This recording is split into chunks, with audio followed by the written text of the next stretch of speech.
muitos irmãos queridos. Eu quero convidá-los para a gente ler o texto de Mateus capítulo 4, o texto que Jaziel colocou para que eu pudesse falar. Mateus capítulo 4, a partir do verso 1, nós vamos ler o texto todo, até o verso 11. Diz assim: Então Jesus foi conduzido pelo Espírito ao deserto, para ser tentado pelo diabo. E depois de jejuar 40 dias e 40 noites, sentiu fome. Então o tentador aproximou-se dele e disse: Se tu és filho de Deus, ordena que estas pedras se transformem em pães. Mas Jesus lhe respondeu: Está escrito, nem só de pão o homem viverá, mas de toda palavra que sai da boca de Deus. Então o diabo levou à cidade santa, colocou na parte mais alta do templo e disse-lhe: Se és filho de Deus, lança-te daqui abaixo, porque está escrito: aos seus anjos dará ordens a teu respeito, e eles te susterão com as mãos, para que não tropeces em pedra alguma. Jesus lhe respondeu: Também está escrito: não tentarás o Senhor teu Deus. O diabo levou ainda a um monte muito alto, mostrou-lhe todos os reinos do mundo e a glória deles, e disse-lhe: Eu te darei tudo isso, se prostrado me adorares. Então Jesus lhe ordenou: Vai-te, Satanás, pois está escrito: Ao Senhor teu Deus adorarás, e só a Ele prestarás culto. Então o diabo deixou, e vieram anjos, e passaram a servir. Um dos grandes desafios de pastores e líderes na atualidade, meus irmãos, é a necessidade de cuidado enquanto cuida. É a necessidade de ser pastoreado enquanto pastoreia. É a necessidade de ser guiado enquanto guia. Essa é um dos grandes desafios, exatamente por dois fatores. O fator número 1 é o fator que vem do pastor, porque ele se desconsidera uma pessoa que luta contra o pecado. E eu quero fazer aqui um recorte para que você compreenda a minha fala. Quando eu falo pastor, eu vou em alguns momentos falar pastor, em outros falar líder, mas quando eu estou me referindo a pastor, eu quero me referir pastor / líder. Eu estou levando em consideração não o fato de você ser ordenado ao ministério. Eu estou levando em consideração o fato de você ser alguém que exerce uma liderança no corpo de Cristo, e por exercer uma liderança, você cuida, você pastoreia, você está nessa fronteira entre dois mundos, como é o tema proposto. apacentar entre dois reinos. Então, o primeiro é o fato de que líderes não se consideram pecadores. Esse é um fator muito interessante. O segundo fator é o fator que vem da própria igreja, que olha para o pastor como sendo um ser quase que angelical. Aquele ser de Apocalipse capítulo 2 e 3, ao anjo da igreja. Mas a referência ali não é a um ser à parte da igreja, mas no sentido de mensageiro. Então, esses dois fatores são fatores que dificultam esse olhar. E nesse cenário, diante desse cenário, nós encontramos o caos. O caos se instala, porque aí você tem pastores, líderes esgotados, frustrados, amargurados, feridos, adoecidos emocionalmente, ansiosos, depressivos. E é por essa razão, e é por esse quadro, que eu quero pensar e refletir com vocês sobre o cuidado pastoral à luz da tentação de Jesus.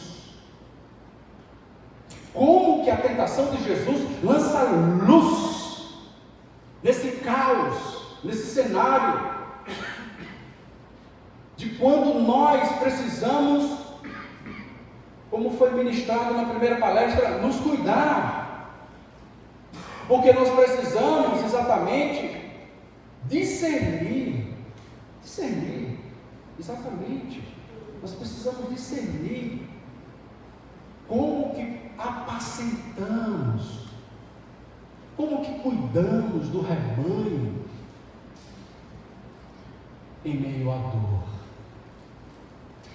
em meio à nossa própria fragilidade, à nossa própria fraqueza. Como aconselhar, como guiar quando você carrega as marcas da queda em você mesmo. Esse é o ponto. E aí, as nossas batalhas, nós precisamos de discernimento, porque nós precisamos saber onde que se dão as batalhas. Porque de repente você pode estar pensando que a batalha é no campo literal, geográfico. A batalha é aquela igreja, aquele grupo, é aquela pessoa da igreja. É o lugar onde você está, é a falta de recurso. É a falta de condições. Quando na realidade a batalha é dentro de você. É na sua mente. É no seu psiquismo. É na sua interioridade.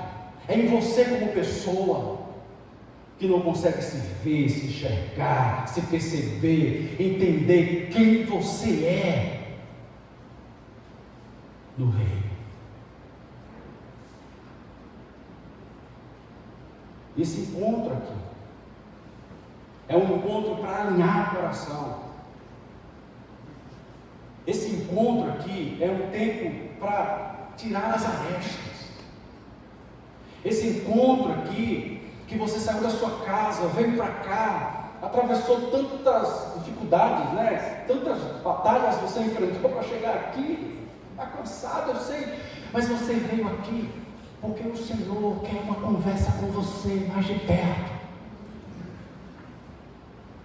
O Senhor quer que você entenda muitas coisas sobre o seu reino. E o relato de Mateus capítulo 4, de 1 a 11, é extraordinário. Eu sei que você já pregou nesse texto, eu sei que você já ouviu tantas boas mensagens nesse texto. Eu sei que se você viesse aqui, você falaria muitas coisas interessantíssimas sobre esse texto. Eu sei que muitas coisas que eu vou falar aqui, talvez até você já saiba. Outras talvez você não vai saber. Mas o que quer que seja, que você deixe que o Espírito do Senhor traga renovo sobre a sua mente. Traga renovo sobre o seu entendimento. Traga luz. O relato de Mateus capítulo 4, versos de 1 a 11, nós precisamos primeiro entender alguns pressupostos para a gente entender o texto. Em primeiro lugar, Mateus não está querendo com a narrativa mostrar um teste moral. Não é um moralismo. Não é o sentido de certo e errado, como se Deus quisesse testar Jesus moralmente. Primeira coisa que a gente precisa desconsiderar é isso.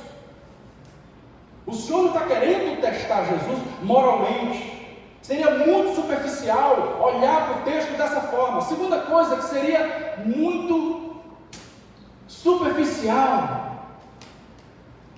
é quando a gente não olha para o texto a partir da lente mais ampla do texto.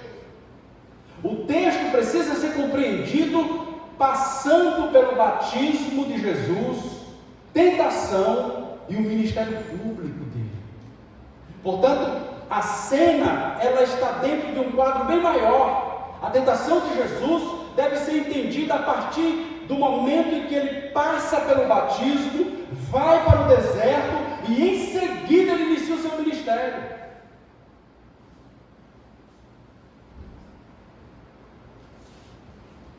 Não é à toa. Não é que Mateus tinha uma ideia de transmitir o texto. Ele narra o texto dentro de um propósito maior, dentro da cena maior. Ele não quer mostrar apenas um fato.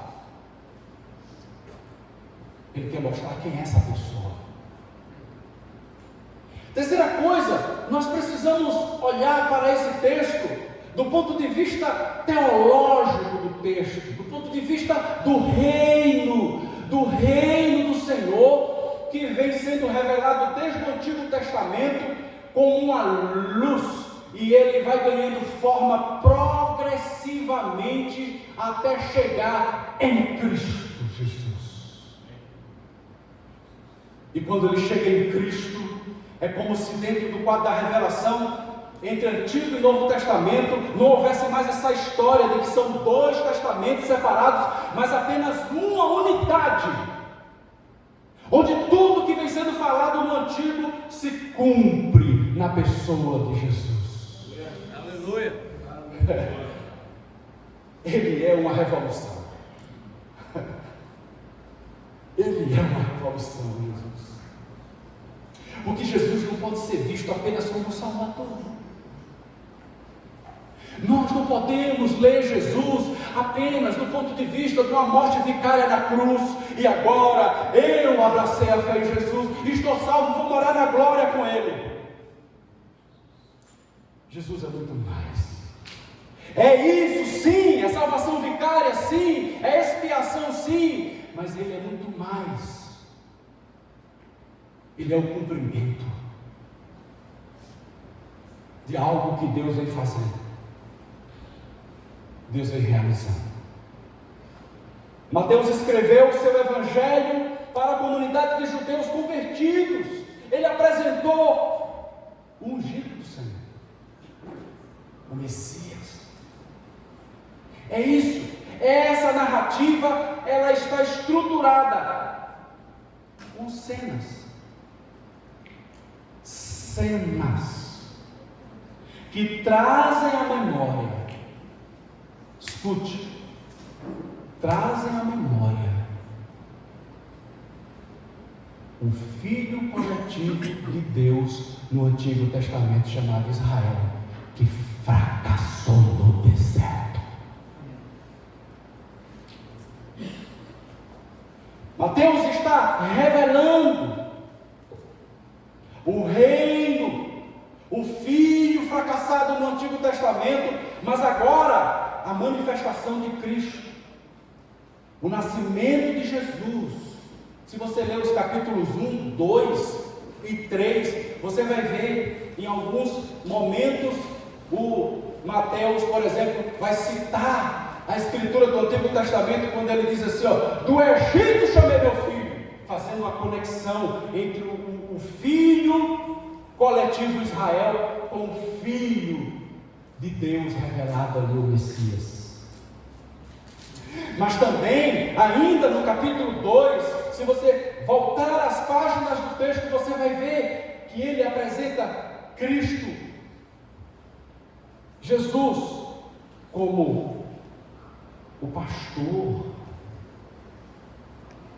Olha que interessante, aquele que vem para pastorear o povo do Senhor, as ovelhas do Senhor. Cristo, portanto, é a manifestação também.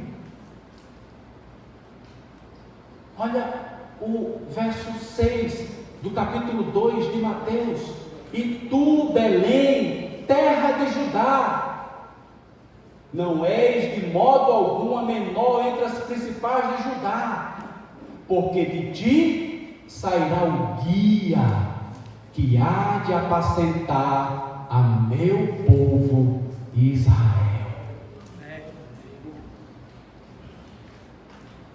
Aleluia. Agora veja, irmãos queridos, a maneira como Jesus enfrenta Satanás no deserto representa uma batalha, a batalha contra as forças do mal que operam no mundo e tentam impedir o avanço do reino de Deus. Ao mesmo tempo, um modelo a ser seguido e copiado por pastores e líderes para vencê-los. Então eu vou falar uma coisa para você aqui, filho. Se você quer um modelo de cuidado pastoral, se você quer alguém que você possa olhar e dizer assim, eu quero me inspirar nessa pessoa para cuidar de gente, eu vou primeiro frustrar você dizendo que não tem nenhum homem de carne e osso que seja superior a Cristo. Eu conheço muita gente especial nesta vida, eu conheço muita gente maravilhosa nesse tempo, eu conheço muitos líderes que são inspiradores para o meu ministério, mas não pode existir ninguém maior, acima, superior do que esse personagem que Deus revelou na plenitude do tempo, nascido de mulher, nascido sobre a lei. Ele veio para ser o nosso modelo.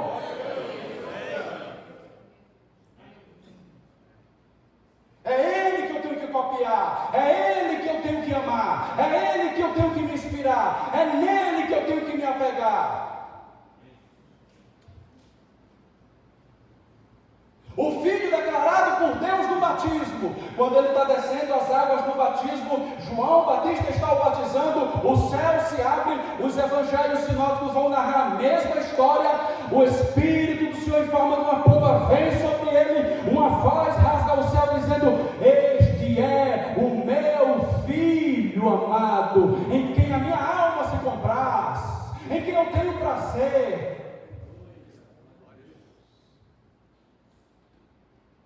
Ele é o Filho de Deus. Ele é a manifestação plena. Ele foi para o batismo, declarado como filho, mas ele também foi para o deserto para ser provado. Em seguida ele inicia o seu ministério e por sua vez ele representa o padrão do líder chamado, vocacionado e enviado para cumprir a missão de Deus no mundo. Deus tem uma missão no mundo. Tem uma voz que está ecoando pelos séculos dos séculos. Essa voz é aquela voz que diz: eis que estou fazendo novas todas as coisas. Apocalipse 21:5, um anjo vem bradando do céu, dizendo: eis que faço novas todas as coisas. A mesma fala de Isaías 42, Isaías 65, o Senhor está fazendo novas todas as coisas.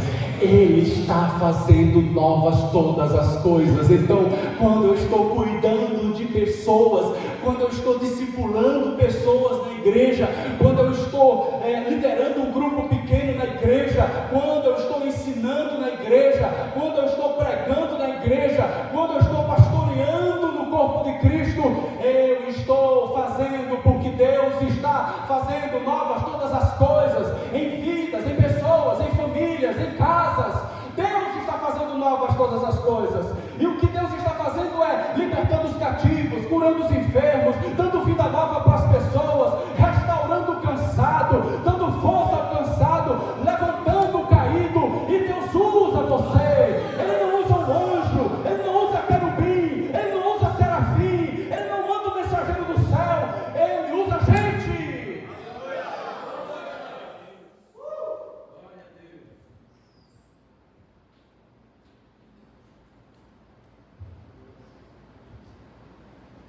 Então eu preciso entender uma coisa sobre essas coisas.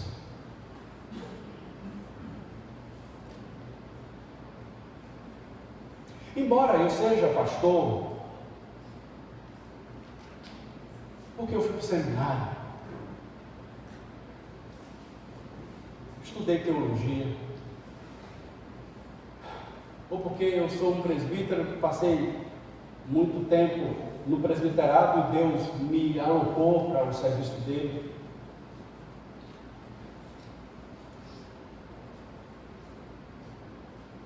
Embora eu seja um líder na igreja, esteja liderando um grupo pequeno, esteja auxiliando, liderando um ministério, eu não posso olhar para isso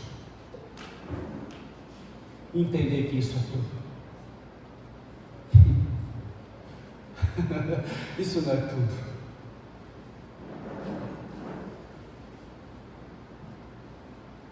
Isso faz parte de algo maior.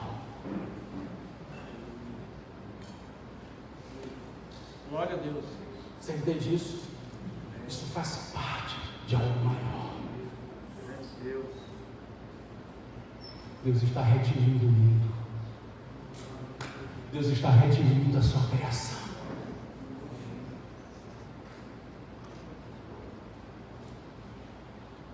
E Deus está usando você para fazer parte dessa história. Então entenda uma coisa de uma vez por todas: você não é o protagonista principal dessa história. O protagonista principal dessa história é o Senhor.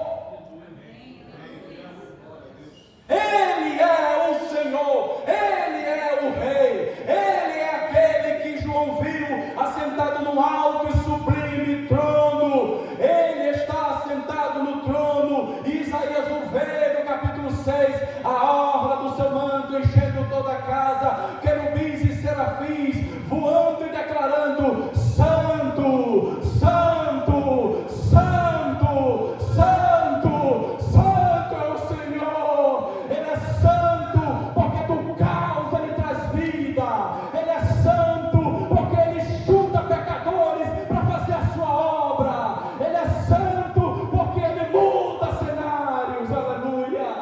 E nesses dias aqui, Deus vai mudar o cenário da sua vida.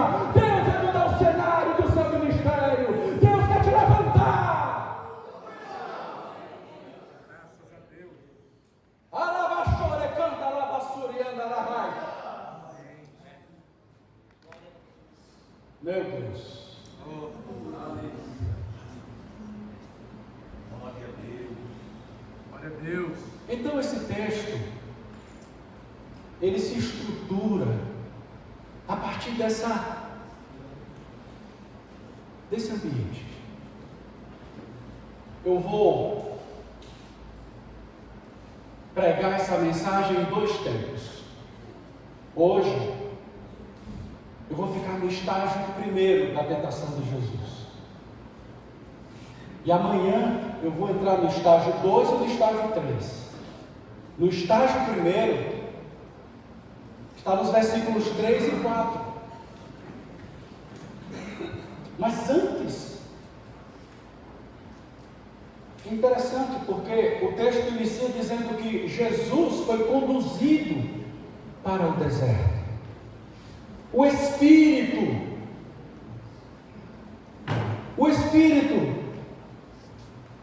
insere Jesus no deserto.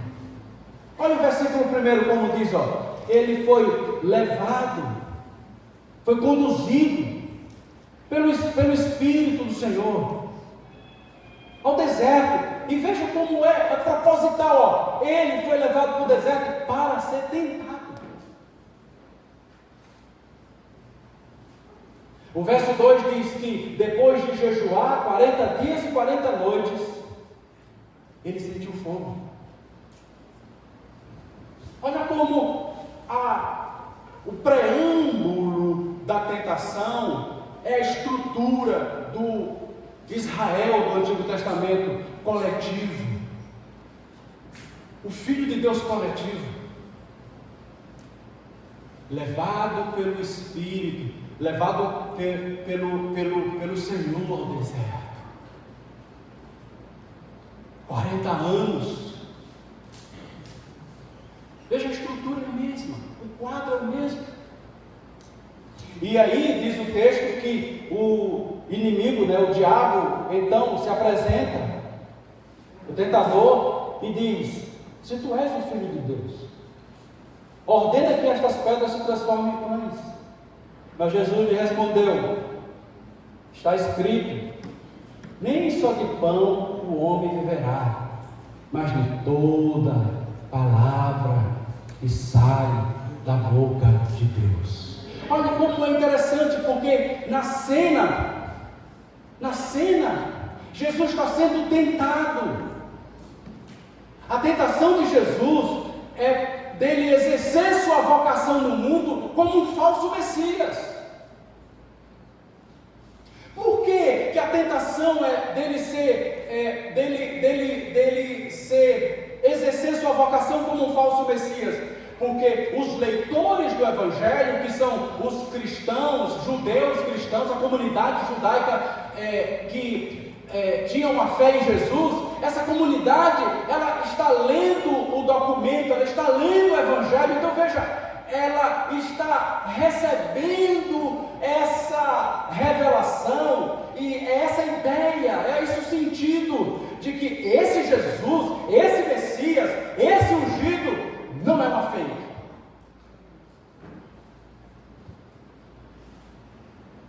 Por que, pastor, que você diz isso? Porque tanto Adão, e aí eu volto um pouco mais no Gênesis, quanto Israel, eles tinham sido reprovados. Eles foram reprovados. Eles o foram porque cederam à ideia de enxergar que a maior necessidade humana é satisfazer as suas próprias necessidades. A tentação, portanto, de Adão e de Israel coletivo estava na autossuficiência, estava em se precipitar, em agir sem a dependência de Deus. Eles não dependeram do Senhor. Por isso que nesse estágio da tentação, Jesus vai recapitular o Adão que não foi criado para depender de si mesmo, mas foi criado para depender de Yahvé. Deus fez Adão, e Adão como representante da raça humana, para que essa raça, para que esse homem, Adão, pudesse depender exclusivamente do Senhor. Essa é a ideia que está na criação.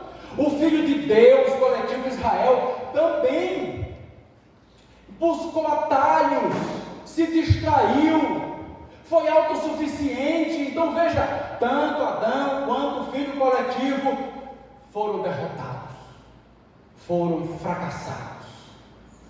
Mas o Filho pleno de Deus, o Filho de Deus agora que está sendo revelado na história da salvação, para apresentar o padrão. Ele é apresentado para mostrar o padrão. O padrão de quê? Qual é o padrão que o autor quer mostrar? Nem só de pão viverá o homem, mas o homem vai viver de acordo com a palavra de Yahvé. Aleluia! A história da salvação, meus irmãos, tem nesse enredo, tem nesse quadro maior, inúmeros estágios, mas o estágio que está sendo colocado aqui é o reino de Deus manifesto. Está ali no deserto. Quem vai iniciar uma nova história, uma nova etapa, um novo ciclo? Está ali no deserto aquele que tomou forma humana, o próprio Deus, na pessoa do seu Filho. Ele é homem, ele está lá no deserto e ele vem para derrotar Satanás, ele vem para derrotar o diabo, ele vem para derrotar os nossos inimigos. Aleluia! Mas ele vem para apresentar um padrão, um modelo.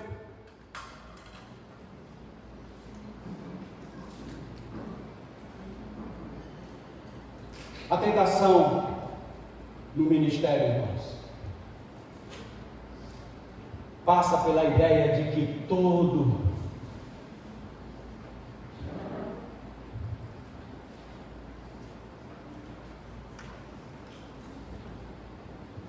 a tentação no ministério passa pela ideia de que tipo de líder está por trás do título. Que tipo de líder está por trás da função? Que tipo de líder está por trás da ordenação? É o líder que obedece àquele que o chamou? Muitas vezes está na ideia do nosso ministério, da nossa vocação. Use seus dons para resolver tudo sozinho. Então às vezes nós pensamos que no ministério é assim, basta que eu tenha habilidades e competências, basta que eu tenha capacidade para conduzir. Eu sou formado em teologia e eu tenho toda a estrutura para cuidar do rebanho do Senhor. E aqui eu não estou desdenhando a formação em teologia, eu estou apenas ilustrando. Não se trata disso, mas se trata de nós olharmos para nós mesmos e compreendermos de quem nós dependemos.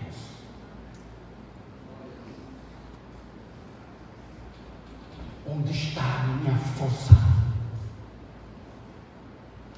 Que tipo de líder eu sou? Eu vou falar uma coisa para vocês aqui, meus irmãos queridos.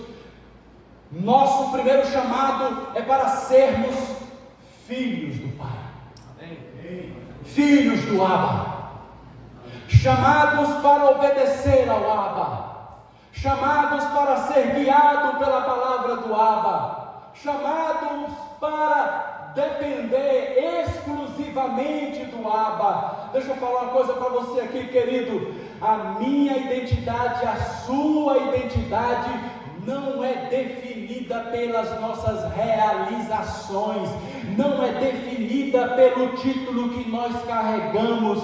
A minha identidade, a sua, é definida porque nós estamos naquele que venceu o diabo, o mundo e o pecado. Aleluia!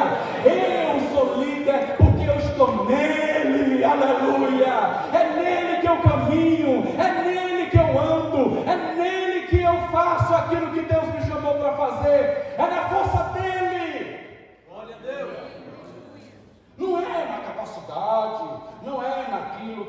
imaginam que seja. Nós não somos definidos por isso, nós somos definidos pelo relacionamento restaurado com o Pai.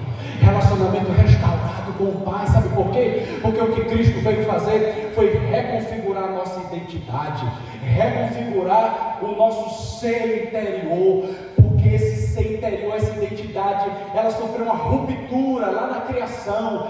Nós não fomos criados para encontrar deleite e prazer naquilo que fazemos. Nós fomos criados para encontrar deleite e prazer naquele que é o Senhor da nossa vida. Por isso a criação diz assim, ó, lá na criação, Gênesis 1, 26, 27, façamos o homem conforme a nossa imagem e conforme a nossa semelhança. Eu e você, enquanto criação, fomos gerados com um propósito, e o propósito foi ter a nossa identidade como filho. Nós somos corregente na criação. Deus nos colocou como corregente dessa criação. Ele é o rei e ele entregou para nós esse governo, essa liderança, esse lugar no mundo. Mas Adão fracassou porque não confiou no Senhor, não dependeu do Senhor, não se entregou ao Senhor, preferiu ouvir a conversa da serpente. Mas agora está no deserto aquele que não escuta a voz da serpente, aquele que diz para o diabo: nem só de pão viverá o homem. Aleluia! Eu dependo daquele que me enviou. É isso que Jesus está dizendo. Eu vim aqui com uma missão. Eu vim aqui para restaurar a criação. Eu vim aqui para um movimento. Aleluia! N.T. Wright vai dizer: ele veio como uma revolução. Ele é revolução. Jesus é revolução. Ele é o Filho de Deus como revolução, porque ele veio me reconfigurar. Não importa qual é o lugar que você ocupa, meu velho, meu filho, meu amado, meu querido, minha querida. Não importa quem você é, não importa o que você ganha, não importa qual é a sua posição. Eu e você precisamos entender que temos uma identidade, e essa identidade ela está em Jesus. Aleluia! Foi essa obra que ele veio fazer. E se você não entender isso, você corre sérios riscos. A tentação de Jesus no deserto foi esse episódio reprisado. Eu preciso dizer para você uma coisa: esse modelo de Jesus estrutura nosso exercício da vocação. Eu preciso olhar para o texto assim, porque veja, ele vai dizer: o problema de Jesus não era transformar pedras em pães. Isso era fichinha para ele. Esse não é o ponto da história. O ponto da história é que o diabo quer violar. O diabo quer desconfigurar o projeto pelo qual Cristo se manifestou. Que tipo de líder queremos ser? Que tipo de líder você quer ser? Aquele que se vê pelo que faz, que se vê pelo que tem, que se vê pelas... né? É interessante isso. Porque nós não fomos chamados para isso. Nós somos chamados para ser filhos. Só isso. O restante é só consequência dessa relação. Nós fomos chamados como líderes para depender da provisão do Senhor. Escute, a provisão do Senhor. Eu e você fomos chamados para depender do braço do Senhor. Aleluia! Eu e você fomos chamados para exercer a nossa vocação, inclinados e entregues completamente a esse desejo intenso de depender do Senhor.